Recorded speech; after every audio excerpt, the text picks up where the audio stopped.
My thoughts about Africa is one, that was where our homeland is.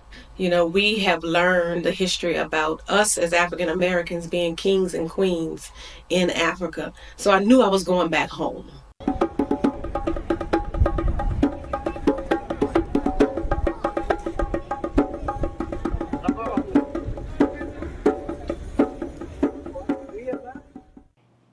You ever been to Africa? Because I have. Let me tell you about my Africa trip.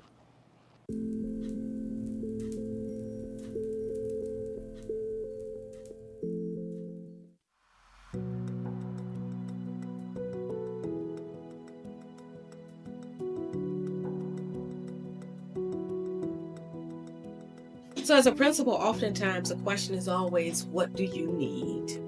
And my answer will always be, I need to give my students more experiences that they can grow from, experiences that they can tell their children about. Monica Murray, I'm the proud principal of John Marshall High School here in Richmond Public Schools in Richmond, Virginia. Graduated from Richmond Public Schools, went to Virginia Union University and decided I wanted to teach, and came back to Richmond Public Schools. It was the first place I taught, and I've been here now for 28 years.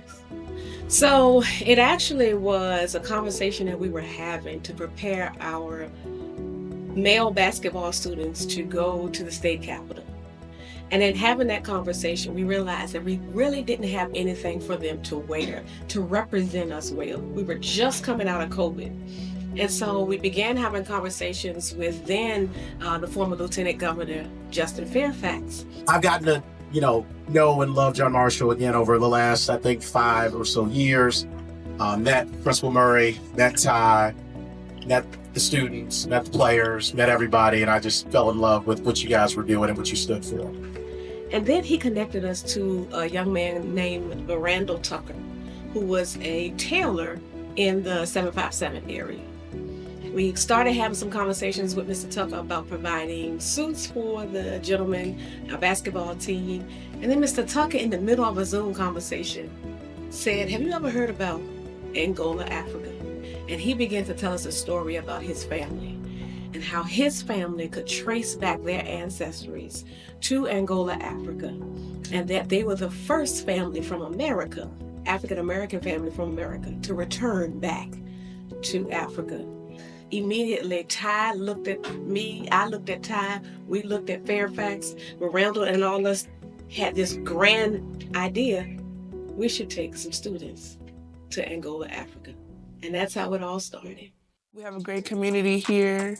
Basketball game be lit. We went 28-0 that season, and Coach White was selected as Naismith Coach of the Year, so we had a little ceremony. Basketball team still flying high from their undefeated season. This morning, they celebrated their coach-winning national honors, and then came the real surprise. The Tucker family told us to chill and sit down. They got a little documentary for us to watch. And now, as a reward for their hard work, both the boys and girls varsity basketball teams are headed to Africa. We are sending all of you to Angola. My God. RPS deserves the best. Our students deserve to see the rest of the world. So when they said that, everybody was looking around, smiling, happy, like we about to travel out the country.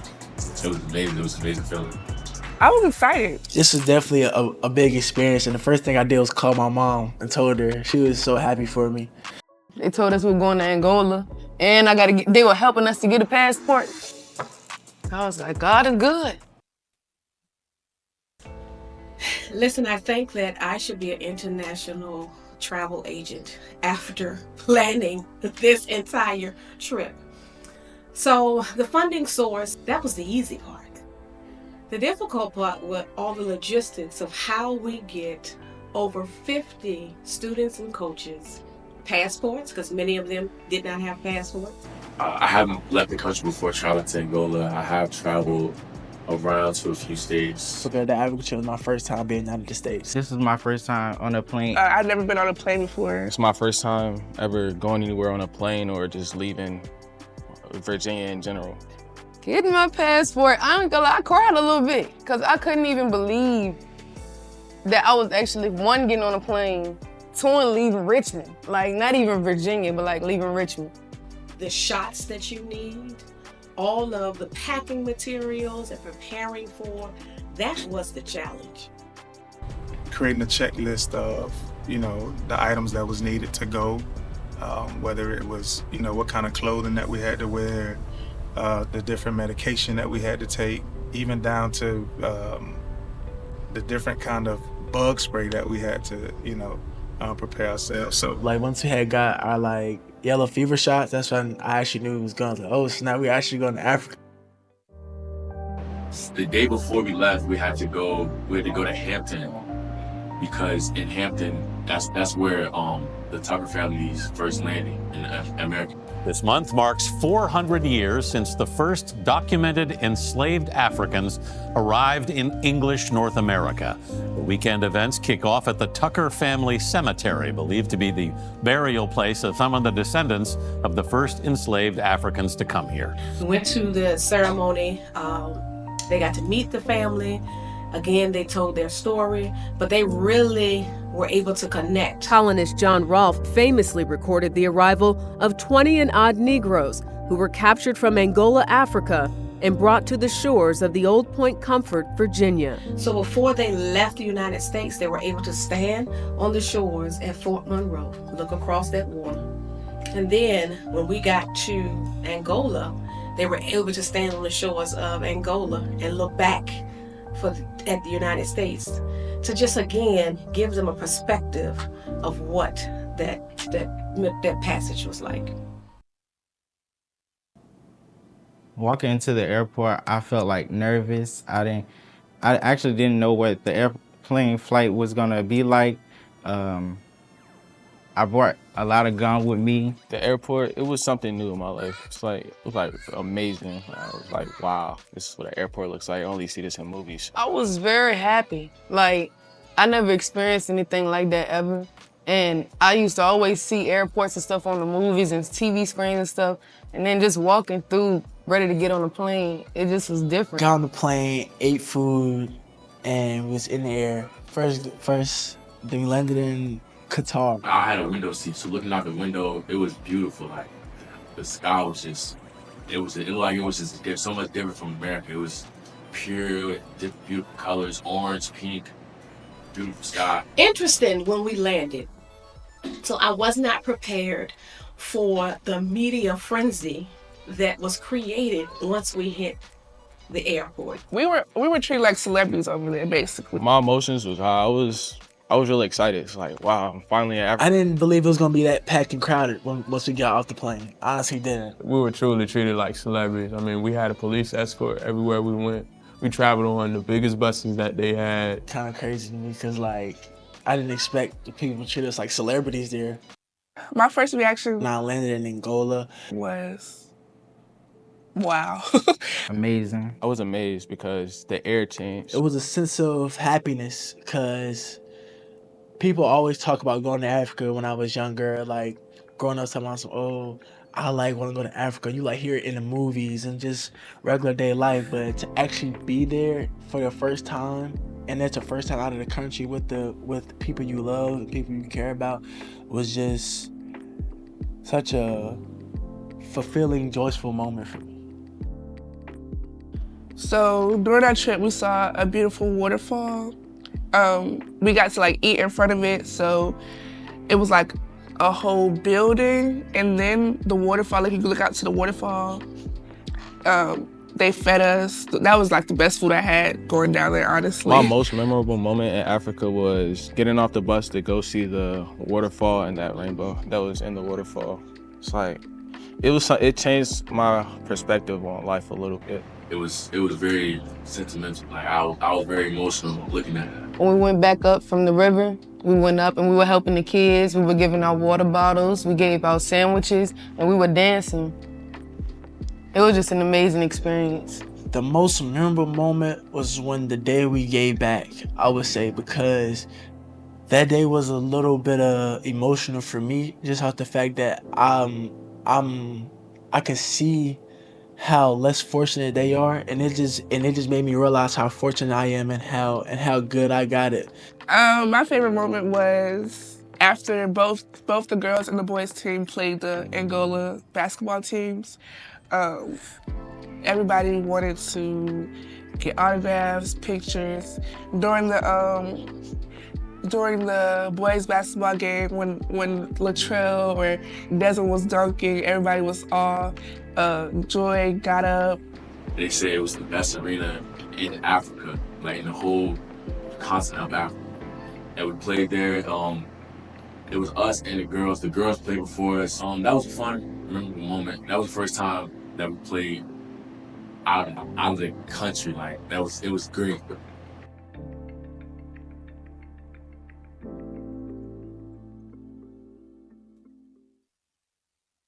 So being that it is Black History Month, and with me taking this trip to Angola, it has most definitely opened my eyes to different cultural and historical things. When I went to Angola, it felt truthful.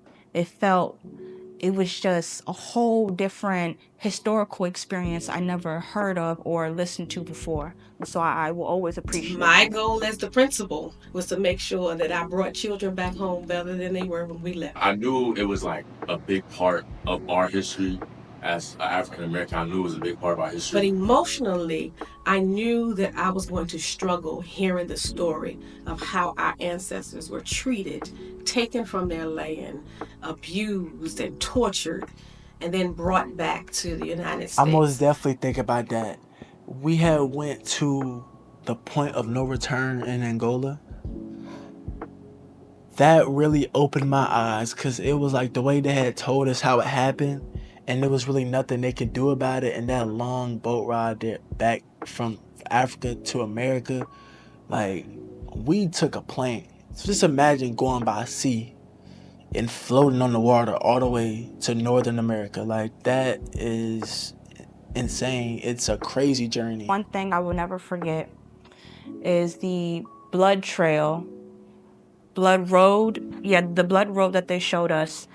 And they showed us the history, and we got to take our shoes off and stand right on the road where everything happened. The amount of history that was there, that's what surprised me. I didn't really think, well, I did think Africa would hold a lot of history, but not as much as that. And just being there and just seeing and hearing about what they went through and the challenges they had to overcome and the adversity they had to face just to live, to see another day was just so mind-blowing to me. And I'm happy I got to learn about that day. Because before I went there, I would have never known.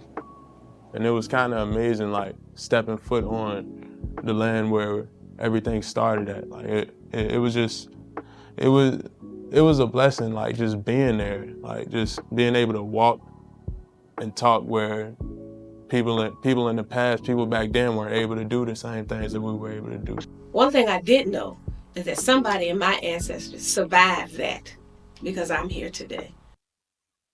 Waterfalls, great people, and amazing food. Like I've never ate like goat before. I've actually never ate that before until I actually went there. And just how open arms they were to us, and they don't even know us from a can of paint. It felt like I was a part of history in a sense. I would say the trip was life-changing. How I felt when I got back to Richmond from Angola, I felt relieved and relaxed, and I felt refreshed. It's like, wow, I feel like a new person with all this knowledge I've learned from going to Angola and just seeing all the things that I couldn't see here. I'm very grateful for the experience. I feel like we made history, and now it's like we're the example for everybody. Richmond Public Schools, they really are providing a great opportunity for students with John Marshall to take the time to, for one, travel out the country for the first time, to learn more history about the roots and where everything came from. It showed me a lot of different sides to myself that I haven't seen before. It felt like it opened a new portal inside me. And I was able to express how I felt to others who weren't able to see what I saw in Angola, so they could have the same vision of what I had, so they could understand that we got everything that we need. We have everything we need.